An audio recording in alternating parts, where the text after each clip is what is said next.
예, 2021년 9월 27일, 예, 음력으로 8월 21일인데요. 제가, 또, 그 환구문명학술원의 강의를 마치고 국제대체학총연맹 이름으로 강의를 하기 위해서 먼저 환구문명학술원에서 있었던 강의들을 몇 개 가져와서 다시 한번 설명을 해보고 이거를 이어나가면 좋을 것 같습니다. 왜냐하면 우리 몸이라는 것이 오늘에 이루어진 것이 아니고 우리의 부모로부터 뭐냐면 물려받은 것이기 때문에 그 부모로부터 물려받은 것은 바로 환경을 바탕을 하고 있고 우리는 남방과 북방 문화가 교차하는 지점에 서 있기 때문에 이런 내용들을 우리가 이해하지 않으면 안 되는 것입니다. 자, 그래서 이거는 제가 적어놨던 내용들을 다시 한번 설명하는 취지에서 설명하겠습니다. 자, 그래서 국제대체총연맹 2강 환국사를 알아야 우리 몸통 건강을 지키는 얼과 혼을 바로 잡는다. 제1기 순다대로 순다환인, 이것은 남방문화권이고 난생설하다. 제2기 천축대륙은 천축환인에서 북방문화권과 천순사상이다. 신화다. 그래서 우리는 남방의 난생신화와 북방의 천순신화가 서로 교차하는 지점이 있다는 것이고요. 자, 그리고 우리는 지난 10만 년의 빙하기 동안의 마지막 빙하기인 지금으로부터 1만 2천년 전의 이 시기를 제3기 마지막 빙하기 방구한이라 그래서 방구한인 시대라 그러고, 이때 우리가 빛과 천둥과 번개와 태양과 를 설명하고 화산을 이야기하고 있는 부분이 이 남방에서 북방으로 올라와서 이 시기를 우리가 뭐냐면 광명이세라고 부르는 것입니다. 즉 불교에서 나 있어 비로자니불, 예, 그 다음에 조로아스터교에서 불사상, 이런 것이 다 여기에서 관계되는 것입니다. 광명이세. 네 번째로 제4기로서는 그리고 난 이후에 한 2000년이 지나고 난 후에 바로 지금으로부터 9000년 전에 바로 수도를 이용한 농경이 시작됨으로써 바로 농경 문화의 바탕을 둠으로써 정책 생활을 하게 될 수 있는 계기가 만들어졌다. 그래서 수도 농경 문명을 우리가 이걸 제석 환인 시대를 하는데, 이것을 뭐냐면은 우리가 전부 시대라고도 표현하기도 하는데요. 제석은 바로 그 전부 시대 때 현명한 사람들을 설명하는 내용이기 때문에 이때 바로 우리가 그 유명한 우리의 전통사상인 홍익인간이 나왔다는 것이고요. 제5기 청동기가 제작이 되고 배달 환웅시대로 들어오거든요. 그렇죠. 우리가 그 치우천왕이라든지 황제의 사음이라든지 이럴 때는 바로 뭐냐면은 이제 청동 무기가 이제 만들어지기 시작했다는 것이죠. 자, 그러면은 지금까지 1만 5천년 전에 볼리비아에서 광산 동굴이 발견되었고요. 지금부터 9천년 전에 그 다음에 이스라엘에서 구리 동굴이 발견되었고요. 그 이후로부터 우리가 킵차크 상국이라 말하는 조지아, 그 다음에 아르메니아, 아제르바이잔 같은 곳에서 다시 뭐냐면은 주석이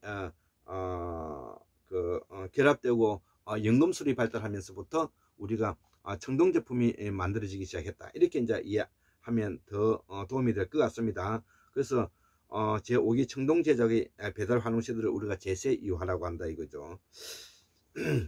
자, 그러면은 이 청동기 시대 때 우리가 고조선 시대인데요. 이걸 황구 시대라고 표현하기도 하고요. 자, 이때 뭐냐면은 우리가 비파형 동구와 세형 동구음이 있는 것이죠. 자, 비파형 동구는 우리가 지금 현재 요동을 중심으로 해서 즉 산둥반도 하복성을 중심으로 해서 동쪽에 있었던 그 강력을 우리가 그 비파형 동금 시대라고, 조선 숙신 음유 이런 삼한이 동해 그 다음에 이런 나라들이 뭐냐면은 주 나라이고요. 그 다음에 세형 동금이 내 가지고 지금 이제 저 티베트 공원이라든지 그 다음에 신장 위구르, 그 다음에 청해성, 그 다음에 감숙성, 기타 이지어, 그 다음에 산서성, 섬서성 이런데 중심으로 나온 세형이 뭐냐면 세형 동금인데 우리가 그걸 하은주진이라 그러죠. 물론 나라는 동이족인 나라이지만 주나라는 뭐냐면은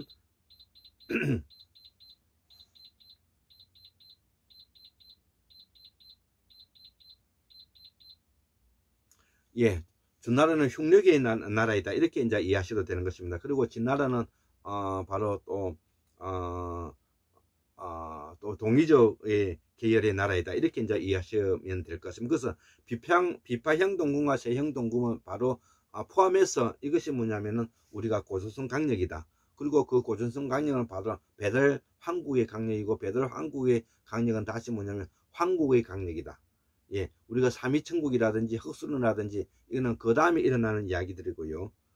자, 여섯 번째로 청동기, 철기, 단군, 천재, 경치, 이 시대가 이제 오면서 이제 우리가 고조선은 단군조선, 기자조선, 위만조선으로 이어지지 않습니까? 자, 그래서 이 청동기와 철기가 이제 융합되어 가는 이런 시대가 이제 단군 시대 말기가 들어가는데 위만조선 이런 시대가 되는 것이죠. 단군조선, 기자조선, 위만조선.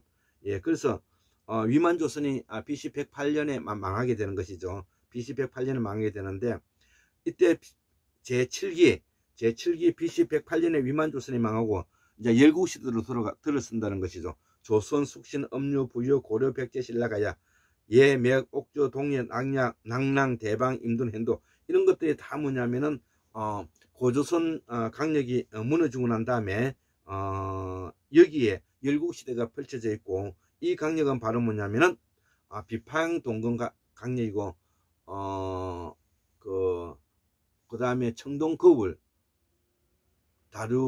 다누세니경, 예, 이런 것들이 이제 만들어지는 것입니다. 그리고 그 방울, 청동 방울 같은 것들도 바로 이때 발견되는 것이고, 이것이 바로 뭐냐면은 무사상의 영향이고 라고 볼 수가 있는 것입니다. 자, 그러면 우리가 하은주 진에서 진나라는 BC 221년에 망했죠. BC 221년에 망했는데, 이들은 진나라하고 조나라하고 싸움에서 장평대전에서 싸웠는데 진나라가 이겼죠.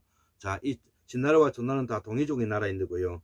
이들은 뭐냐면은 소금천시 왕에게 제사를 올렸다는 이런 일화가 있는 것으로 봐서 이 진시황은 뭐냐면 동이족 계열이다. 이렇게 이제 이해하시면 되는 것입니다. 그러고 난 이후에 이제 진나라가 망하고 한나라가 생기지 않습니까? 그때도 여전히 진나라라는 왕망이가 신나라를 세우는데, 이것도 뭐냐면은 동이족의 계열의 나라다. 이렇게 이해하시면 될 것 같습니다. 신라 가야가 같은 뿌리서 나오고, 태종무열왕이 바로 태종무열왕 나중에 문무왕 비문에 우리는 뭐냐면 소금전서의 후예다. 이렇게 이제 설명이 되어 있지 않습니까? 그렇기 때문에 신라와 가야는 같은 뿌리를 두고 있다. 이렇게 이해하시면 되는 것 같습니다. 자, 그래서 진나라가 BC 221년을 망하고 난 다음에, 진나라가 망하고 난 다음에 고조선 강력에 있었던 부여 고구려가 바로 발흥했다는 것, 이것이 이제 북한학자들이 말하는 것입니다. 자, 그래서 왕멍의 신나라라든지 신라 가야가 같은 뿌리에서 나왔다. 고구려는 북한 학자의 견해와 같이 진나라가 망하고 바로 BC 222년에 들어섰다. 이미 있던 나라들이다. 고조선의 분리 독립하고 고대국가를 발전한 것이다. 김부식의 삼국사기는 BC 37년도 함께 연구하자. 그래서 김부식의 삼국사기에서는 BC 37년으로 설명하고 있는데, 우리가 알다시피 고조선 강인은 부족 연맹제 국가였기 때문에 중앙 집권화되어 있는 나라라고 볼 수가 없습니다. 다만 부족 국가 중에서도 그것이 더 큰 나라가 있고, 더 힘이 좋은 나라가 있고, 적지 않은 나라가 있었다는 것이죠. 자, 그럼 뭐냐면은 우리가 BC 이미 진나라가 망할 때도 이 고조선 강력에서는 바로 고려가 있었다, 이 말에 대해서 저는 동의합니다. 자, 그렇기 때문에 고구려는 220년에 했다고 해도 그건 과언이 아닌 것입니다. 또 지금 현재 지금 현재 광개토왕 비에도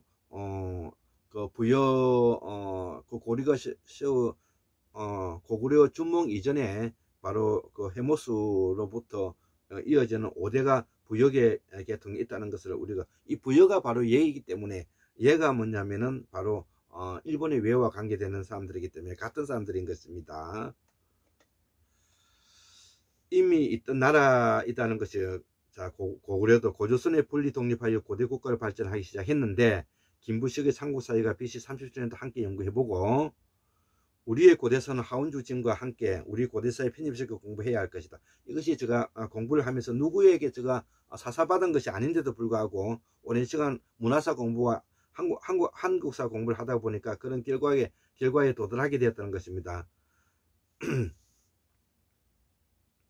그래서 우리 고대사에 편입시켜야 되고 중국 한나라도 지배계층은 동이족이라는 것을 잊지 않아야 될 것이고요. 이때부터 조선에서 한나라가 독립되어 나갔는데 이제 소위 말해서 조선과 중국이 이제 분리되어 나갔던 시기가 이때라는 것이죠. 이때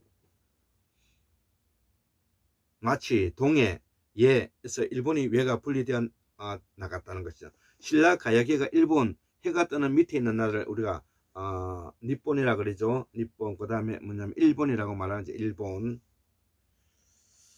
이렇게 채웠다. 이것이 야마토 정권이고요. 이후 곤지에서 큐슈에서 오사쿠를 옮겼고 도시를 옮겼고요. 이후 백제기가 주도했는데 곤지는 예계통으로 인데 예가 부역이 되는 거죠. 지금 충청도 공주 지역에서 자리 잡은 예 세력이 일본에 진출하였다. 예. 지금 이제 일본의 이제 곤지 세력의 중심은 충청도 뭐냐면은 공주 사람들이다. 이렇게 이해하셔도 되는 것입니다. 즉 백제 안에 공주 세력이 일본을 주도했다는 결론에 도달한다. 이들은 망한 북경에서 나왔다. 신라는 동해 세력인 석시 가문이 신라에 편입되면서 후 사만의 변환에서 신라가 강원도 한경도까지 세력을 넓혔다. 예, 넓혔다. 고로 신라는 동해의 연합정권이다. 이후 흉노계와 부경계 법포왕 때 신라가 안정기를 이루었다.